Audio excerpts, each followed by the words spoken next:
'n boodskap wat ek vir julle wil gee om saam te vat is, die lewe is kort, spandeer dit met mense wat jou laat lag en liefhet. En die liedjie waarvan ek die meeste hou, is in die ou tyd is Sylvia's Mother. Sylvia's mother says Sylvia's happy, so why don't you leave her alone? And the operator says 40 cents more for the next 3 minutes, please. Mrs. Avery, I just gotta talk to her. I'll only keep her a while.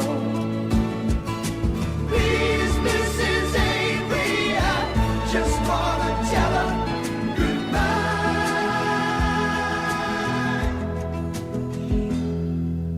Sylvia's mother says Sylvia's packing. She's gonna be leaving today. Sylvia's mother says Sylvia's marrying a fella down Galveston Way.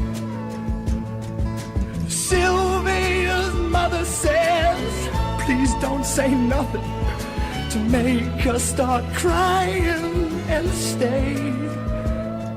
And the operator says 40 cents more for the next 3 minutes, please. Mrs. Avery, I just gotta talk to her. I'll only keep her a while. Please, Mrs. Avery, I just wanna tell her goodbye. Tell her goodbye.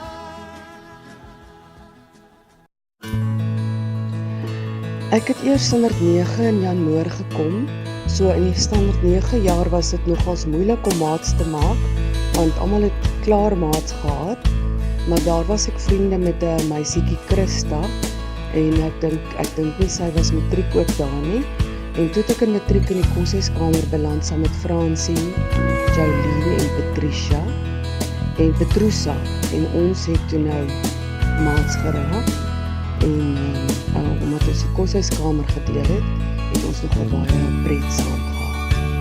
Wat lekker was op skool is, omdat ek my hele skoolloopbaan uit die huishoudskool gegaan het, het my ma hulle besluit om my matriek in die koshuis te sit. So dit was eintlik vir my glad nie lekker nie om 'n aanpassing, dit was 'n aanpassing om matriek in die koshuis te wees. Die onderwyser wat my beïndruk het was Juffrou Steenkamp. Ons het tik gehad by haar en sy was daar net altyd vriendelik met ons en ek onthou 'n keer wat sy nie daar was nie. Toe trek ons daai sakke wat jy oor die tikmasjien trek oor 'n skoppe en ons begin toe nou ABCD uit ons koppe uitoefen en al ons tikoefeninge doen met daai sakke op ons koppe en jy mag mos op jou hande gekyk het nie.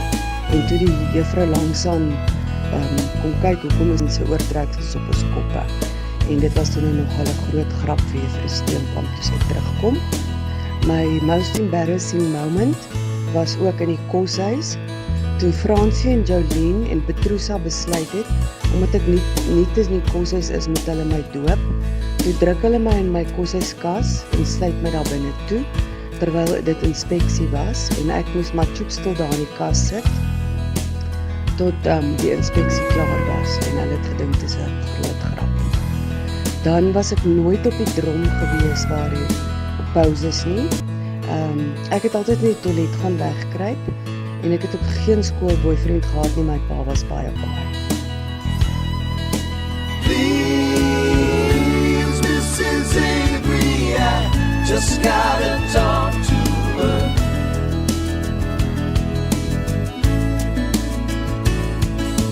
Please, Mrs. Avery, I just wanna